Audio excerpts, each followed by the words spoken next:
Sebelum nonton video ini, jangan lupa like, subscribe, dan nyalakan lonceng notifikasinya ya. Tonton video ini sampai habis, karena akan ada giveaway di akhir video yang dipersembahkan oleh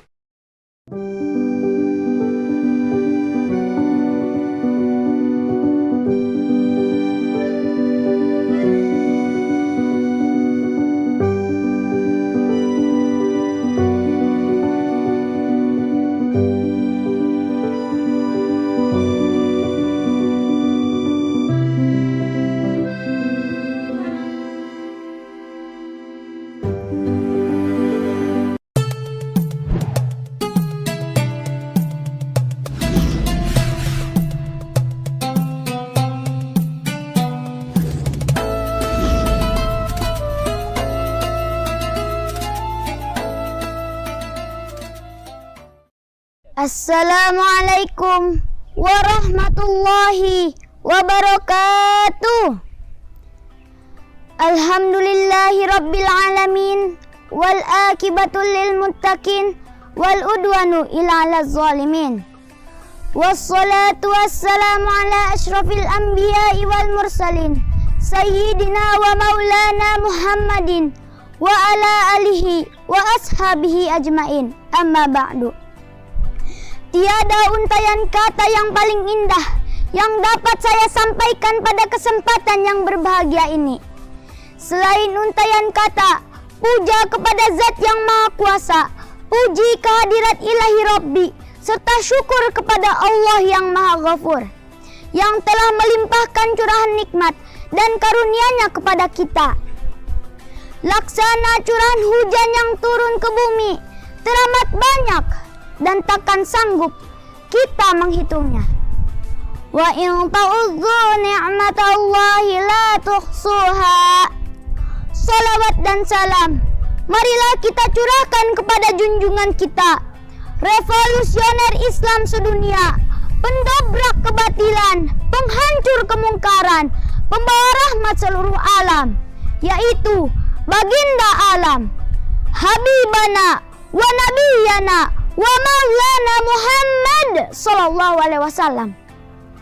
Hadirin rahimakumullah, dalam kesempatan yang berbahagia ini saya akan menyampaikan ceramah tentang puasa perut. Ibadah utama di bulan Ramadan adalah puasa. Hal pertama yang kita puasakan adalah perut. Namun puasa perut bukan sekedar mempuasakannya dari lapar dan haus. Meskipun ada makanan dan minuman halal, kita tidak akan memakan dan meminumnya saat puasa. Apalagi jika makanan dan minuman itu haram. Dari puasa Ramadan, kita belajar untuk mempuasakan perut kita, menjaganya agar tidak ada makanan haram yang masuk ke dalamnya. Bahkan yang syubhat pun kita berupaya menghindarinya. Lalu, bagaimana cara kita mempuasakan perut kita?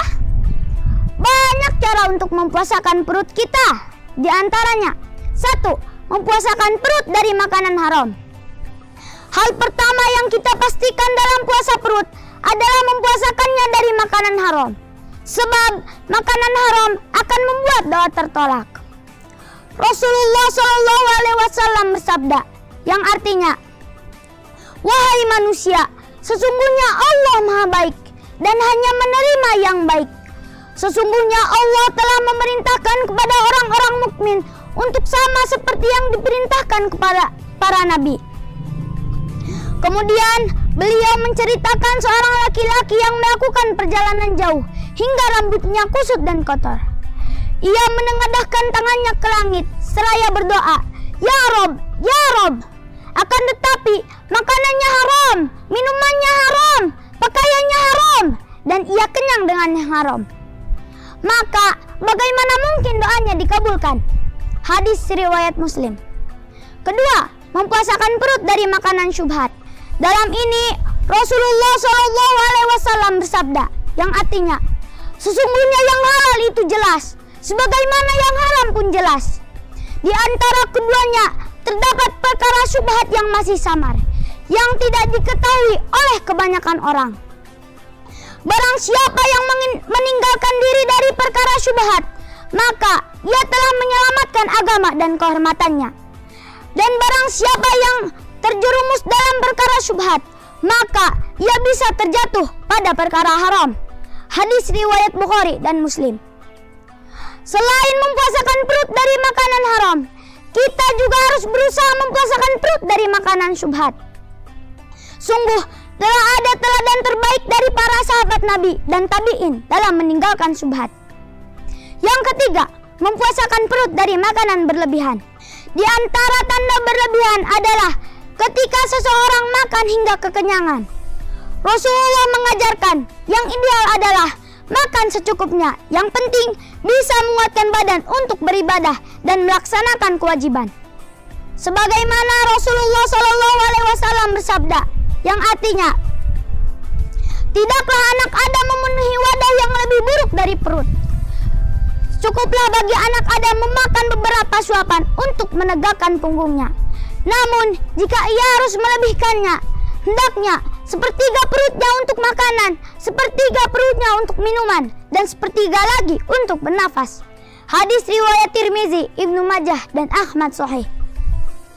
Mengapa kekenyangan ini berbahaya?